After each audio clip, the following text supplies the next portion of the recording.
Hello, I'm Neely Jones, your host for Focus on Suppliers. This week just might make your mouths water as we get a taste of the candy and sweets category. We talk with our friends from KYYA and learn a little bit more about how an idea to make a difference turned into a chocolate bar. And a company recognized at Walmart's YBM talks about how it's able to sell an Easter basket for just 88 cents. Plus the importance of health education and diversity in the workforce. This is Focus on Supplier starts right now.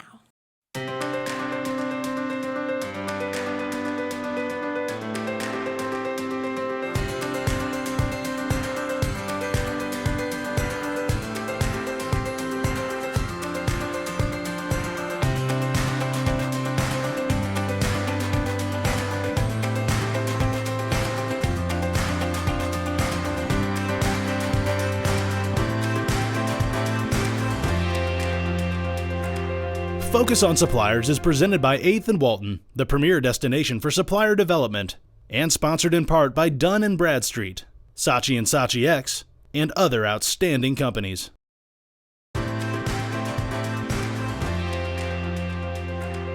Your Millennial Fun Fact for the week is that Skittles candy brand has over 24 million Facebook subscribers.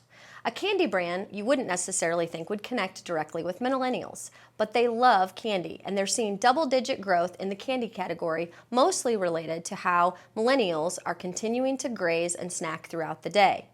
They love different and flavorful color and food combinations, and Skittles and other candy brands give them an opportunity to engage with a brand that lets them show their unique identity. As we think about how to engage with them in store, it's important to show them opportunities where they can create that unique personality through their candy brand. Find ways to connect, show them how to be playful, give them unique recipes. And we'll see you next time for the next Millennial Minute.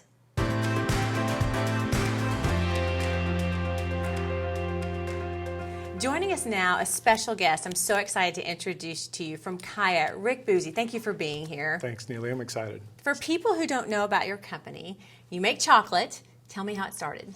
Well, we were on a trip to Uganda, Central Africa, and we were working in an orphanage. And we were driving down into the slum every day, and there was a railroad track that we had to cross, and you had to stop or you'd rip out the bottom of the vehicle. And so after about 2 weeks of crossing that place, I just lost it. It was just hopelessness and poverty and sadness, and I just said I had to do something. So as we got on the plane to fly home back to the States, I started to dream up what we could do, and chocolate became the natural thing to do. Yeah, you said you went through the 3 different things that they had, and you thought, no, yes, this one works. Yep, so we started with coffee, because Uganda has some really good coffee in the Mbali district, and that didn't make sense. I got a bunch of coffee roaster friends, and cotton, I love cotton, but I'm not a textile guy. But cacao made really logical sense. We used to own a restaurant where our family's a bunch of foodies, and so we're like, that should be something easy to do. We had no idea how hard and how much science and art is in making chocolate. Well, let's explain that to our viewers, because I've kind of named you the Indiana Jones chocolate, right, as we were talking about, or perhaps you named yourself that because you're so hands-on. You go over there and check it all out. Yep, so part of our vision as a company was to source cacao from kind of lesser-known places and to make an impact in the places we go. So we work with farmers, and our whole desire is most of the farmers don't even see anything close to fair trade, and so we're in there kind of working with them, trying to find really good cacao that we can bring home and make chocolate from, and then we give 10% of our profits back into those farmers. That's just fantastic.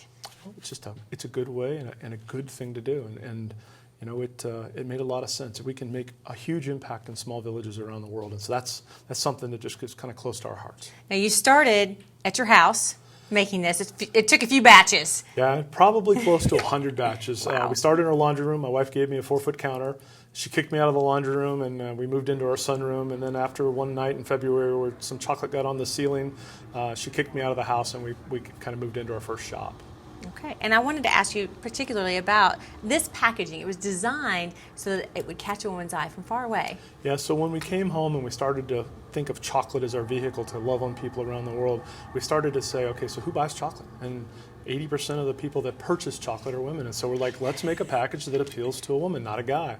Most of the chocolate in the shelves, it's big bold letters in brown. It's guy chocolate. Mm-hmm. And so we said, let's make our chocolate pop off the shelf at 8 feet. And so that's what we came up with. And that's fantastic. And you have all different flavors. How do you go about picking flavors?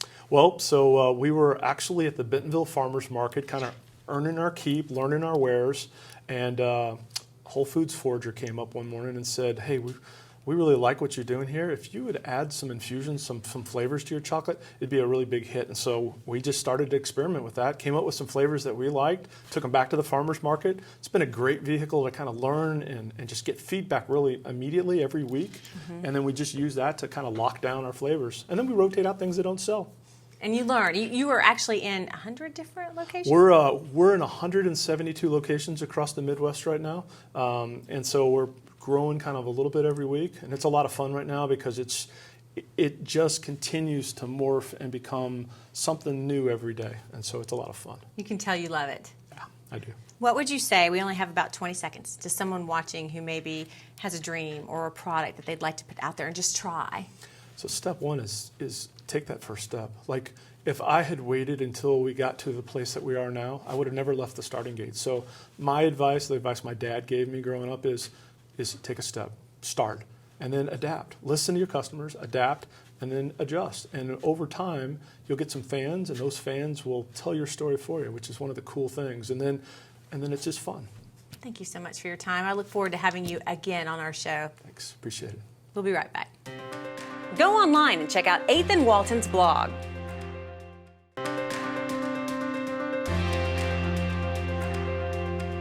We're here today with Jeffrey Menaged from Chief Executive Air. Welcome, Jeffrey. Thank you so much. So glad you could be here with us.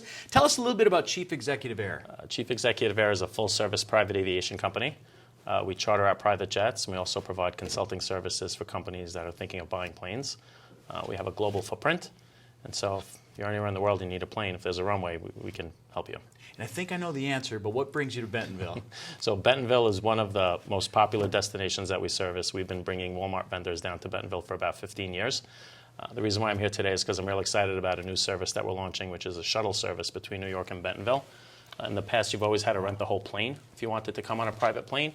And what we're doing is we're offering service by the seat so that you can still get the same level of private jet service without having to invest in the full cost of a plane. You share the cost between other companies. That's great. Yeah, it's fantastic. Yeah. So give us an example of what it looks like, whether it'd be doing a single seat like that or maybe having a whole team come down here? Well, either way, it's the same experience. The regardless of how you pay, you're in a private setting. It's a private environment. The plane departs on your schedule. You're able to pretty much have a meeting on the flight. For example, this morning we had a bunch of executives from a company and they had a strategy session all the way down, planning out their day, what they wanted to accomplish. They went through each meeting by meeting, and set up their own mini agenda of what they wanted to discuss and how they would handle it, and got different people's advice. If someone said something, how they would respond. It was really very productive. It was a real productive time for them. Well, they're in this nice closed environment Right. where no one can Very get private. out. They've got those 3 hours. No phones.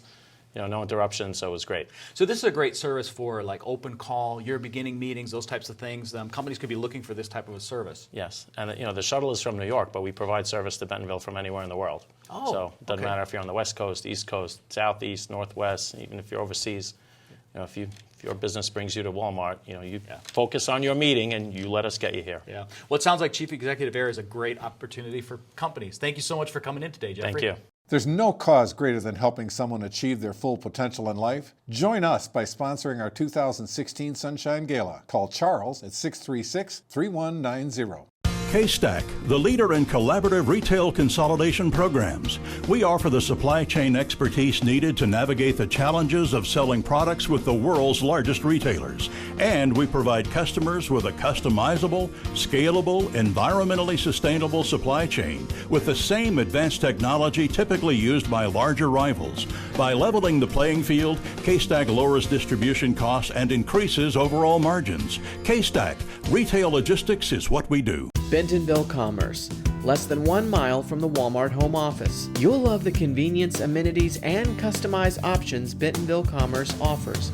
For more information or a tour, call 479-200-1112 today. Are chargebacks busting your chops? Take 2 aspirin and call us in the morning, 8th and Walton, for a needs assessment, custom training in a confidential setting, and classes, online and in person. Call 8th and Walton, 479-715-6700, and feel better fast.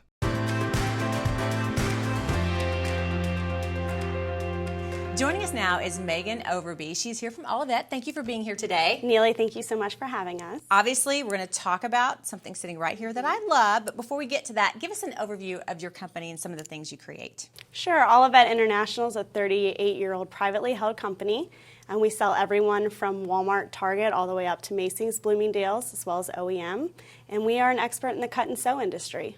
Okay, I'm so excited because we have many things to talk about here. When we talk about the Easter bucket, it was actually featured at the year beginning meeting. How did that go? It went really well. We've gotten a lot of great feedback on these buckets, as well as a lot of interest from the Walmart buyers. There are several things that you were proud of with this product, not the least of which is the Made in the USA, but that was a bit of a journey.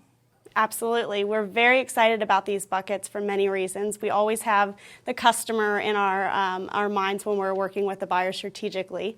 And we were able to reshore these products. They were made in China last year. Now they're made in the USA, in California. They're also sustainable. And we were able to lower the retail from 98 cents to 88 cents. So let's back up a little bit because you just touched on the sustainable. Sure. Elaborate on that because it's exciting. Yes, so these buckets are actually made out of 100% post-consumer Walmart waste stream, and that's called a closed-loop solution. What I mean by that is Olivet actually opened up a subsidiary called Ecotech, and we actually take Walmart waste stream, so for example, an icing bucket from the icing bakery department, which would usually end up in a landfill, and we process it, and then we take those resins and injection mold it back in a product, and it's picked up and it ends back on Walmart shelves. Fantastic. It's very exciting. Okay, the price point. You just kind of threw that in there, but to have the price point drop, it's been a challenge, has it not? It is a challenge. There's obviously things out of our control, such as oil prices and commodities that fluctuate, but we were able to work strategically with our buyer, and we're very proud and excited that we were able to get to that end 88-cent retail. So when you put all of these things together in a product like this, how important is it to keep in mind being sustainable, that made in the USA, and your price point when reaching your target consumer, and what kind of a difference can it make? I think it gives us a competitive advantage. From which is more important than the other, they're all very important. It means something to the customer, and like I mentioned, we're always thinking about the customer when we develop product and we meet with the buyer.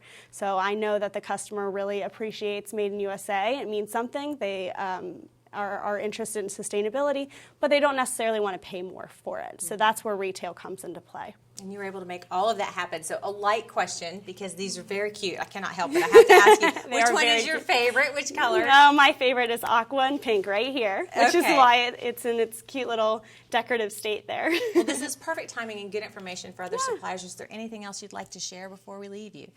They're in Walmart stores now, so if you're looking for a great, beautiful bucket at 88 cents, go out and buy them. And remember the difference it can make when you're talking about sustainability and that Made in the USA label, no matter what your category. Thank you for being here today. Thank you so much for having us. We'll be right back.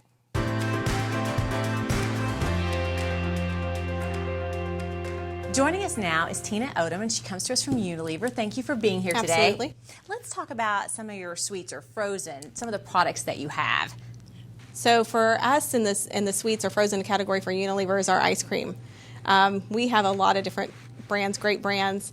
It is everything from packaged ice cream to novelties, so Breyers, Ben & Jerry's is a favorite, Magnum, Popsicle, Klondike, Good Humor, Talenti. We've got a lot of different options for anybody's sweet tooth. A lot of different brands. A lot of different brands. So the very thing that people love, it's also a challenge to get to them sometimes in the store, just in the way that it has to be encased. Talk to me about those pain points. So ice cream is frozen, so therefore it's only in the frozen department at Walmart or any retailer. And it's truly about the pain point of you only have so many of those frozen doors, and it has to stay frozen. So it can't be in different places in the store. And so that aisle in ice cream can be in different places, especially in a Walmart store. It can be in the back of the store, it can be in the front of the store. And so the challenges is where is that shopper in her journey? And also what kind of trip she's on. So if I'm in the heat of summer and I'm just running in for a few things, I may not can put ice cream in my basket because I know that it's going to melt by the time I get home. Or it could be she is shopping and she's going to put ice cream in her basket last, but she got all the way to the front of the store and the frozen's still in the back. and she didn't go back, or she's actually run out of cash or money for that shopping trip and it wasn't in that. So those are some of the challenges in ice cream that we face and that we have to try and overcome. And you said some of the ways you do that, very creative packaging, but also just having some product in the store for people to taste. Yeah, so a lot of times it's really about trying to see if we can showcase our innovation, getting people to know about our new items. We do a lot of sampling and demos in ice cream. Everyone wants to try ice cream. The lines when we do a sampling is long. Everyone, when they come in. And it's not just kids, it's everybody. They like to try ice cream. And so if we can let people know that and let them try it and see all the new flavors, then that just gets us one step closer, getting people down that aisle that they may have missed before. Something you explained to me just when we were talking, and it was a really good point, was when it comes to social media, it really depends on which brand you're working with because it depends on the consumer and being in good conversation with them. Yeah, so social media is very important in ice cream. You take a brand like Ben & Jerry's. For us, they're really about word of mouth marketing. A lot of their followers will follow them in social media, and a lot of what Ben & Jerry's does is really in that social media space of talking to them about causes, about different things. And so that's very important to like a Ben & Jerry's. Some of the other things that we would do in social media would be more around innovation. But if we're talking to Popsicle and different things, and we're talking to mom about her kids. And so it plays differently by brand, but in certain brands like Ben & Jerry's is much more important than some of the others. So fair to say, if you're a supplier, remember to know your audience? Absolutely. And ice cream is for everybody, right? So from young at heart to old, or young at heart to young, right? Right. That's really what it is. And so, and they play a different role in the house. Different brands might be better for kids, and not necessarily because of nutrition or different things, but because they just gravitate more to those types of flavors. So if you're a popsicle lover and you like all the candies and Sour Patches and those things that kids kind of like, or you might be more indulgent in chocolate that mom likes, or dad kind of goes more to those bars and the Klondikes, right? So it just depends on who your audience is and who you need to talk to, and that's what's fun about ice cream. It's for everybody. So a takeaway for our viewers, and thank you so much, by the way, for your time today. A good takeaway is to remember to know your audience and be in conversation. Don't just talk at them. We'll be right back. Visit us at 8thandwalton.com to learn how you can become a better partner with Walmart. We're here today with Iris Rorwick from 8th and Walton. Welcome, Iris. Thank you. And today we're going to be talking about the importance of the Supplier Performance Scorecard. Tell us a little bit about that. Oh, the Supplier Performance Scorecard, if you pull no other report any week, will be the Supplier Performance Scorecard.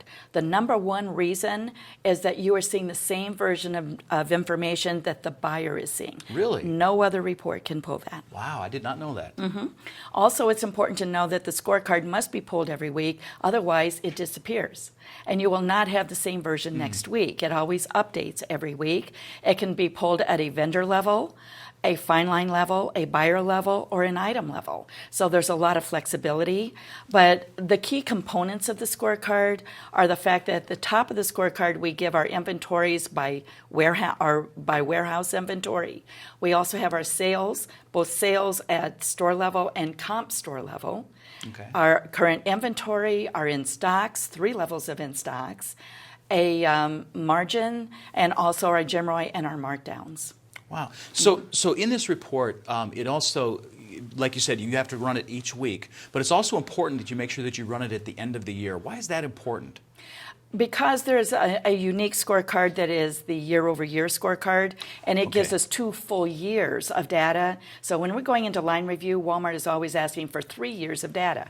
We need that year-over-year scorecard to pick up the last 2 years. Okay. And what if I'm a buyer, and my expectation is that the suppliers are looking at this as well, what are the other important things? Is there anything else in there that the buyers are really looking for? They're absolutely looking at the relationship between sales and inventory, the 2-to-1 ratio. Okay. That your sales, if they increase by 10%, my inventory can only increase by 5%. Ah, that's an important trick to remember. Very. Iris, thank you so much for sharing about Supplier Performance Scorecards. We appreciate you coming in today. Oh, my pleasure. Thank you. Thank you. Doug McMillan will be speaking at the corporate luncheon on March 30th, presented by Single Parent Scholarship Fund of Benton County. Our own Neely Jones is serving as MC. Register online at spsfbc.org/about/events. GigWalk is transforming how work gets done. As the leading mobile workforce management platform, GigWalk provides companies with mobile tools and a data-driven approach to improving business efficiency. Leading brands and retailers use GigWalk to manage their field teams and to mobilize 750,000 GigWalkers to collect data intelligence about their business and brands. Are the shelves stocked? Are my products priced competitively? Are the correct promotions in place? Visit us at gigwalk.com to learn more. GigWalk, make work better. Are bookkeeping disputes a pain in the neck? Take 2 aspirin and call us in the morning. 8th and Walton for a needs assessment, custom training in a confidential setting, and classes online and in person. Call 8th and Walton 479-715-6700 and feel better fast.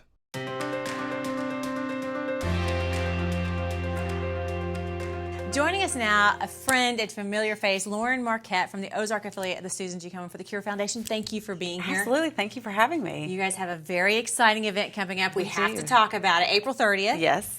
The Komen Ozark Race for the Cure. And you're still looking for participants and even if people want to sponsor. Absolutely. We will, we are working so hard for local women and to meet needs, and we will take your money, whether it's sponsorship, whether it's fundraising, whether it's participating. If you're a little strapped for cash, we would love for you to come and volunteer to cheer on our participants. We have a place for everyone. And you don't always have to write a check. Sometimes you can be there to help pass out water, anything you can think of. Absolutely. You guys are hoping for more than $800,000 to raise more than $800,000 and more than 8,000 participants. So we need to get there. Yes. So folks can go to your website. Yes, they can. It's KomenOzark.org, and you can register or make a donation. And we're also going to be opening our race office at the Pinnacle Hills Promenade Mall April the 12th, I believe. That's around the corner. I know, it is. It's so exciting. You guys have done a lot of different things. You were telling me you just recently finished an initiative that you're really pushing. Talk to me about that. Absolutely. So we just finished this huge community profile where we do an assessment on the healthcare systems. We go and do focus groups. We pull in the data of what our service area looks like, and we just talk and we listen and we talk to people and see what's going on. And through all of our focus groups, we realized that there are certain priority areas. One is in this area specifically the Hispanic community, and making sure that all of our programs are culturally competent and also bilingual. And then another big area that we're trying to address is survivorship needs. And with the loss of our executive director not even a year ago, we realized that there's a lot of survivorship needs and questions that need to be answered. And so we're working on putting money into that. And so as soon as a woman hears you're cancer free, that's not the last information that she's given. It's interesting that you mentioned that. We were talking about this. I just had a friend. She just went through the surgery, had a double mastectomy, and it was the strangest thing for her when the doctor says, okay, you're cancer-free. Because she felt like, wait, my life is not normal. What's the new normal? Absolutely. So this kind of helps with that.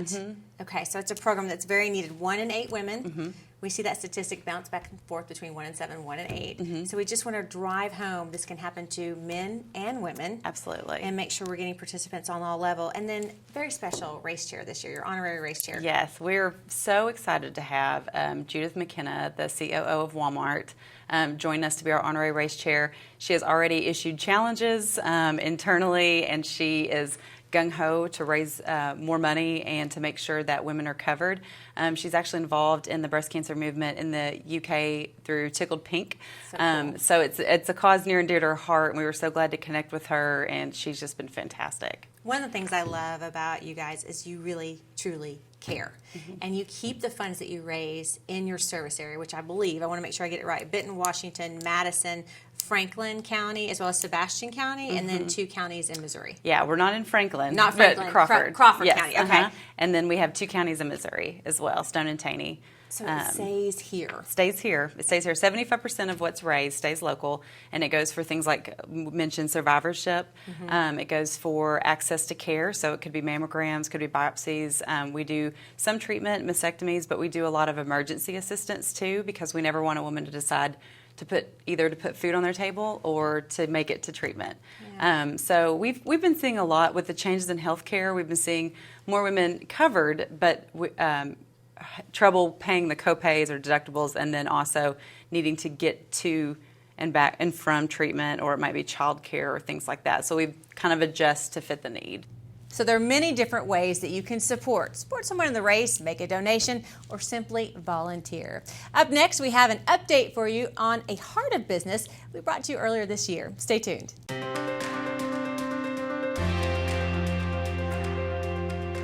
We are here at the corporate luncheon for the Northwest Arkansas chapter of the American Heart Association. Two of my favorite people, Celia and Carmen, thanks for taking a minute to talk to us. I want to ask you both why it's so important to be supportive of this organization. I'll start with you, Celia.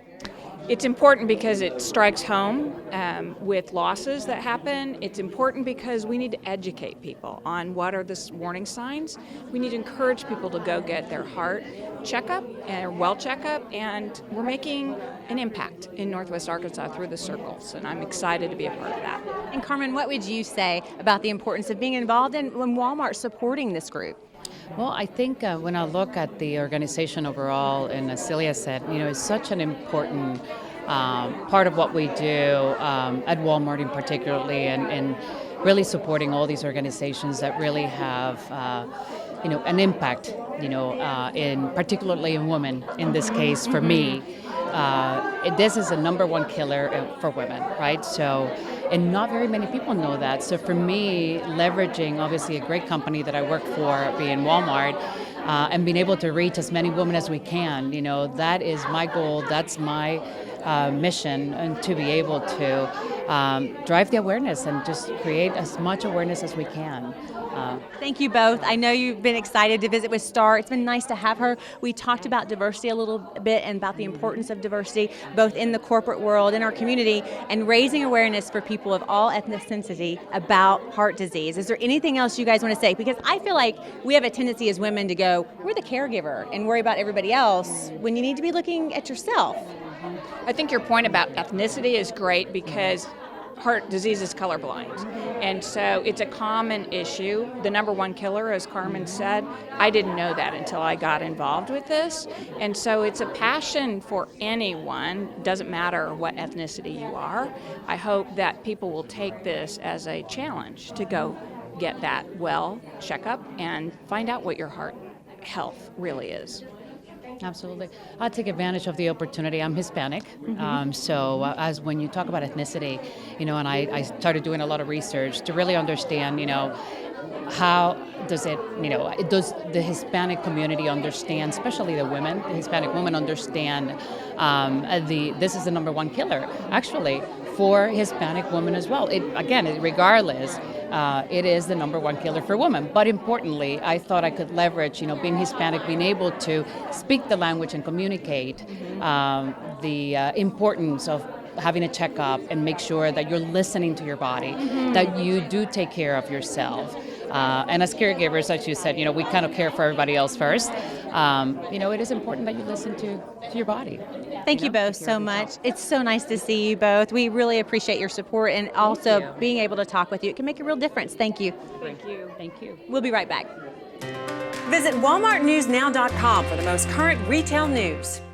Support the Northwest Arkansas Children's Shelter at the Starlight Gala on Saturday, April 9th. Corporate sponsorships are available. Visit nwacs.org for more information. Bentonville Plaza, across the street from the Walmart home office. The best office location offers proximity and services like no other business complex in the area. Call 479-200-1112 today.